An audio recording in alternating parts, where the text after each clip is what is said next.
कहना चाहूँगा जिस तरीके से आज ऑनरेबल हाई कोर्ट में हमारे जम्मू कश्मीर लद्दाख के जो एसपीओज़ भाई हमारे हैं और एसपीओज़ बहनें हैं, उनके बारे में आज हाई कोर्ट में हेयरिंग थी। 4-5 बजे तक, 4:30 बजे तक हम हाई कोर्ट में बने रहे और बड़े अफसोस के साथ ये कहना पड़ता है, एक तरफ से घबराने की तो कोई इस किस्म की कोई बात नहीं है। 8 अक्टूबर को हमें डेट मिल चुकी है दोबारा, और गवर्नमेंट के जो एडवोकेट हैं उन्होंने 3 दिन का टाइम मांग लिया। मैं पूछना चाहता हूं जम्मू कश्मीर के एलजी साहब से कि जम्मू कश्मीर के अंदर जो पुलिस के कुछ ऑफिसर हैं, कुछ लीडरों के कठपुतली बन के काम कर रहे हैं, वो मैं ये वार्न करना चाहता हूं, चेतावनी देना चाहता हूं जम्मू कश्मीर के एलजी साहब को, क्योंकि देश के प्रधानमंत्री तक ये बात मैंने पहुंचा दी है। और आज फिर अभी मैं दिल्ली जा रहा हूं। आज ही मेरी हाई कोर्ट से निकलने के बाद दिल्ली के चीफ मिनिस्टर अरविंद केजरीवाल साहब से हमारी बात हुई है।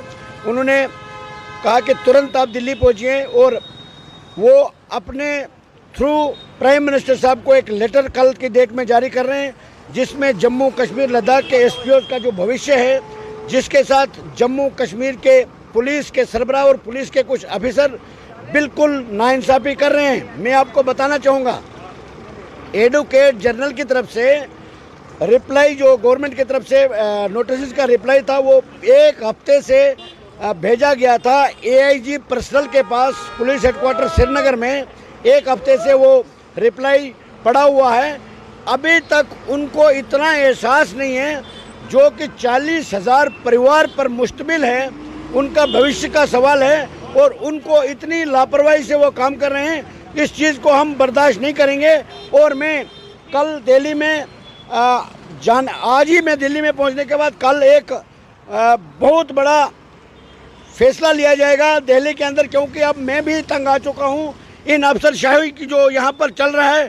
देश का प्रधानमंत्री 4 बार लिख रहा है, 4 लेटर, और होम मिनिस्टर के थ्रू, दिल्ली के जो सेंट्रल होम कमिश्नर है, होम सेक्रेटरी है, उसके थ्रू चीफ सेक्रेटरी और प्रिंसिपल सेक्रेटरी होम को लिए जो लेटर इशू हुआ वो मेरे पास कापियाँ मौजूद है। उसके बावजूद भी जम्मू कश्मीर पुलिस के एआईजी साहब या डीजी साहब के पास इतनी कौन सी पावर है जो इन 40,000 परिवार के साथ खिलवाड़ कर रहे हैं और रिप्लाई देने में देरी कर रहे हैं। और अगर अभी मैं कुछ कहना नहीं चाहूँगा, फिलहाल दिल्ली पहुँचने के बाद ही अगली बात बताऊँगा। जी, मैं आपसे अब आखिर में एक जानना चाहूँगी, आपकी नेक्स्ट हियरिंग की डेट क्या है?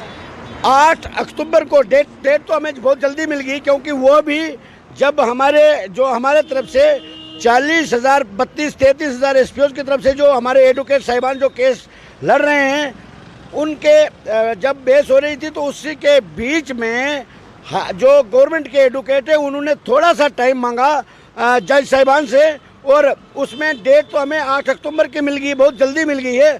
और उन्होंने ये कमिटमेंट किया है कि इसके बीच में ही हम रिप्लाई फाइल कर देंगे।